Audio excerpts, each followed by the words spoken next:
A pro tip for you about working in kitchens is never use the countertops as storage areas. Storage should be kept on shelving.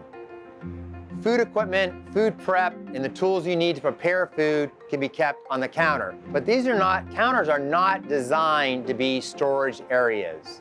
That is something I see in many places where they don't have enough shelving or enough dunnage racks and things like that. And so suddenly things just start getting stacked up on prep tables. And now when you go to do a job, prep or get ready, lay out things, there's no place to put your platters or cutting boards or something like that. So it sounds kind of obvious, but at the same time, I can assure you it is not. So countertops are used for food preparation, not storage.